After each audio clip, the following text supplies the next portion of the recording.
All right, jmc6000 here in the JMC garage. For this week's video, we're actually doing it in the garage. It is winter outside in North Idaho, and it's a little bit warmer in here. In fact, it's 45 degrees in here, which is a lot better than what it is outside, which is barely above 30. So what I wanted to do in the garage is just give a quick update on the Ford Explorer. I didn't do one at 10,000 miles, but I wanted to do one. In fact, let me show you what's going on.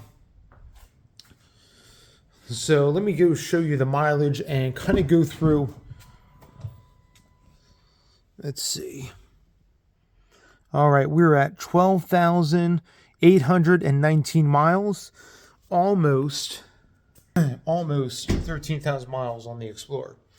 Now, I acquired this Explorer back in the end of August. Yes, I put a lot of miles. I do a lot of driving, but I wanted to do a couple things in this video.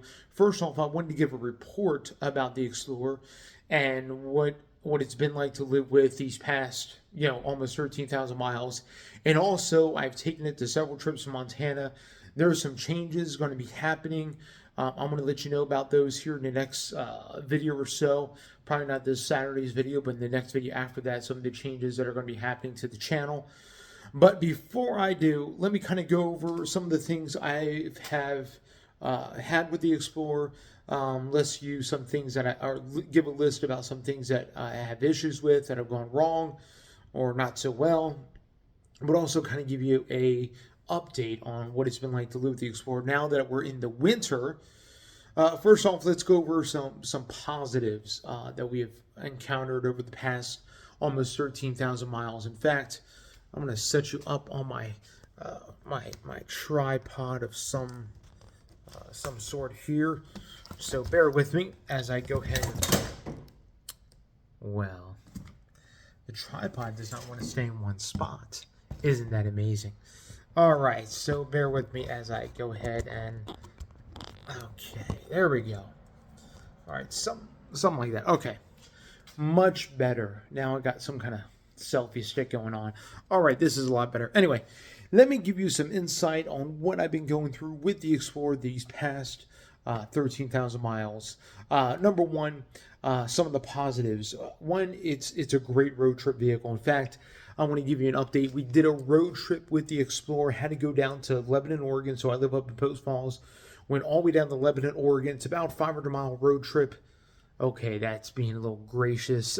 It's about 450 miles one way, and then we had to turn around after about 2 days and head back up here to Post Falls. It did very well, averaged right around 24 miles to the gallon, which I think is pretty good considering this is an all-wheel drive, considering we're in the winter, considering the temps for most of the trip were right around 30 to 35 degrees. And we're running winter fuel, which winter fuel is not the best for fuel mileage. In the Explorer, I've been mostly running 87. You can run higher.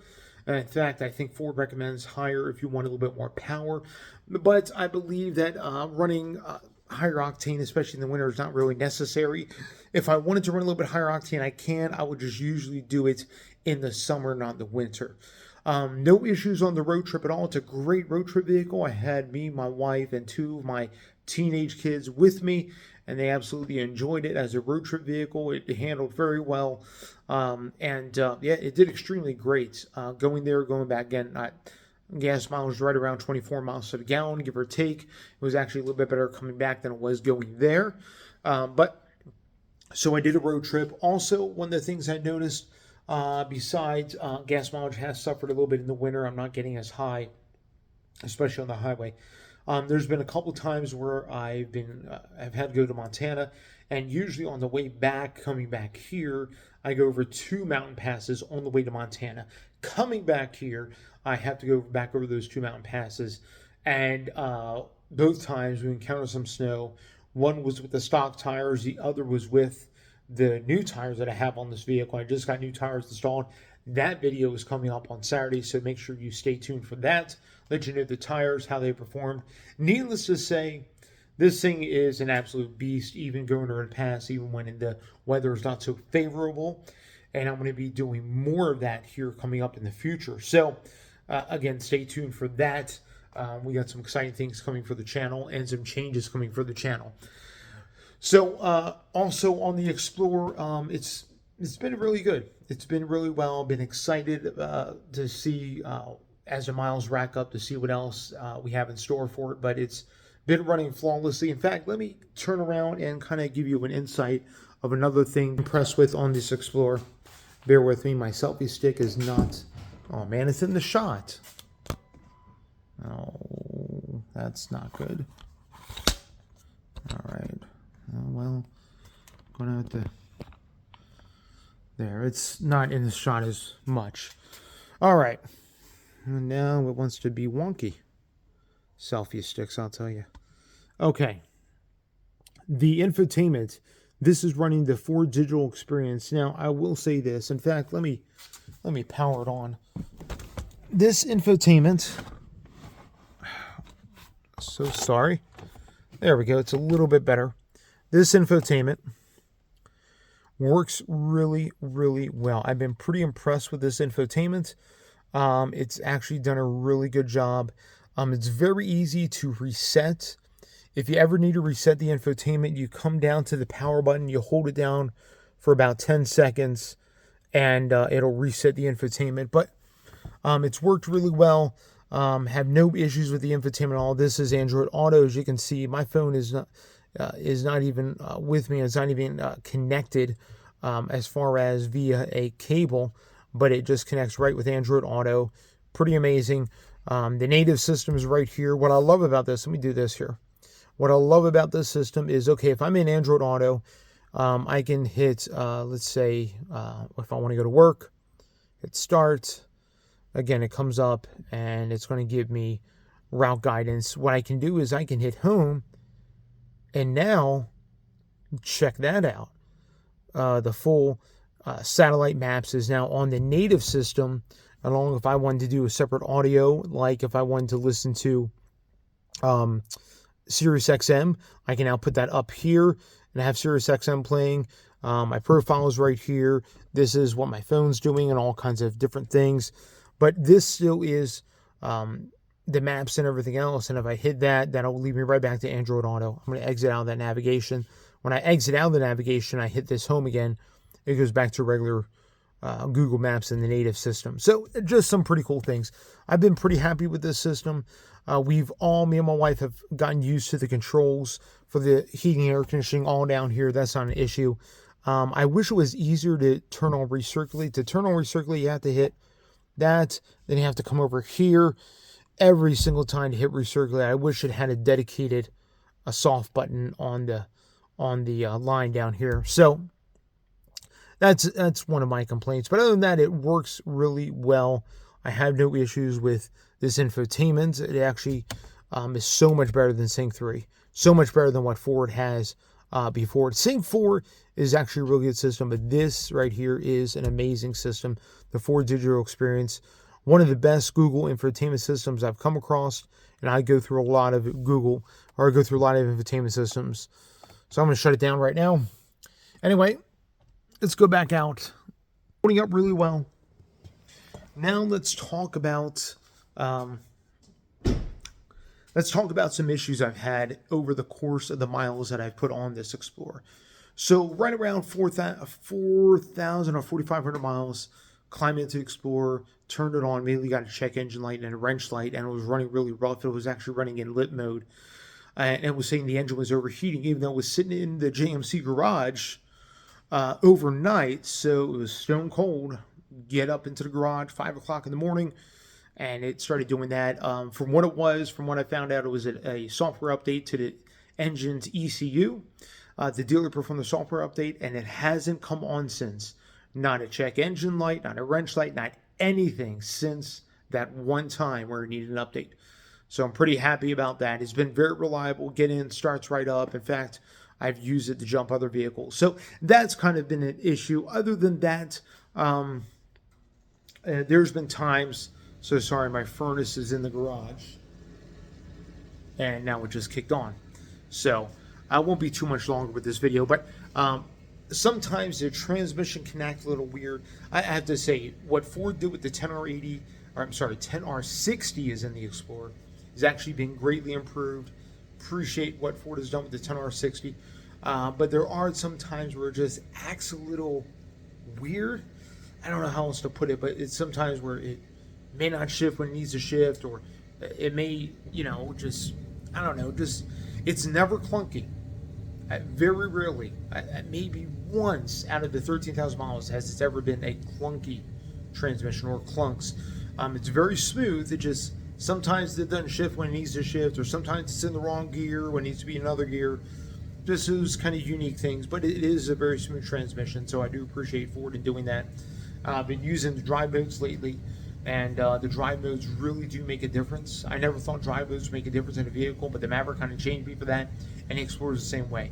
Drive modes make such a difference in this vehicle, you don't even know.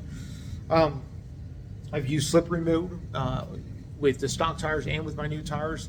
Slippery mode's great, especially traveling through even light snow or moderate snow. It doesn't matter. Slippery mode works amazingly well. Use Eco, especially in traffic. Adaptive cruise control works extremely well. Sometimes I use lane centering. Lane centering can get annoying in the Explorer. That's another thing. So if you turn on lane centering and you are in a straight path going down the road, there's not a lot of curves or anything. It's just straight, and you're pretty much just, there's nobody ahead of you. You're just going straight. If you don't somehow jiggle the wheel just ever so slightly, it's going to yell at you on the dash. What's nice about lane centering, especially if I come across some roads with some little bit of curve to them, it's not exactly straight. It's not exactly straight on for miles and miles upon end. Come across some roads with a little bit of curve to them.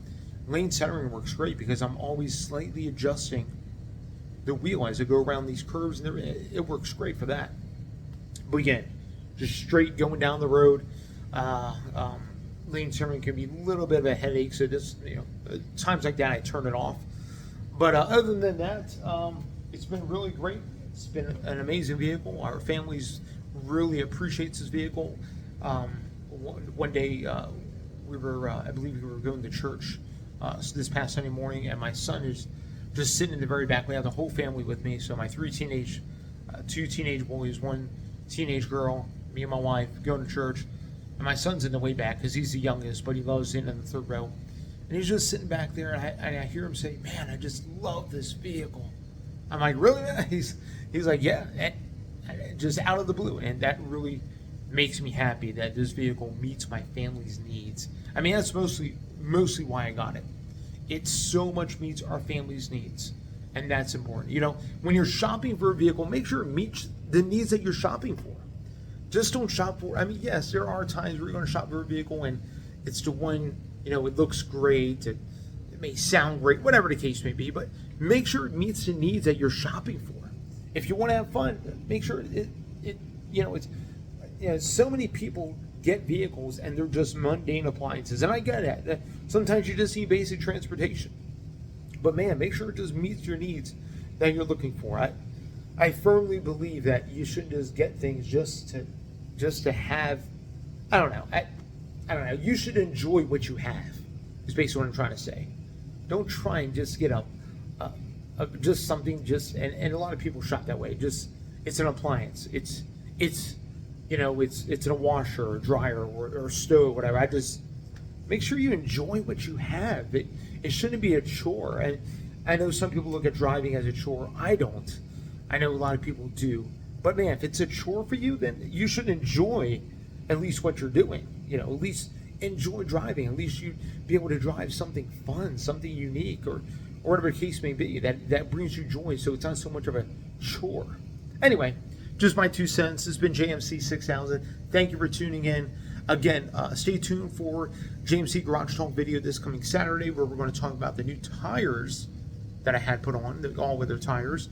I'll let you know what those are and the performance that I've seen with those. Some good and bad with those, but stay tuned for that. That's coming up this weekend. And then here in another future video, some changes are coming to the channel. Please stay tuned for that, and we're going to bring some different things. Excited about that, and some things that need to be changed because our family's going through a lifestyle change, and some things are coming up that we're going to embrace in the new year that it's going to affect the channel. So awesome. You guys be blessed. Like, comment, subscribe, hit the bell notification. For right now, I upload every single Wednesday morning and every single Saturday afternoon. That's probably going to change here shortly, but we'll let you know about that here soon. Thank you so much. You guys be blessed, and we will catch you on the next one.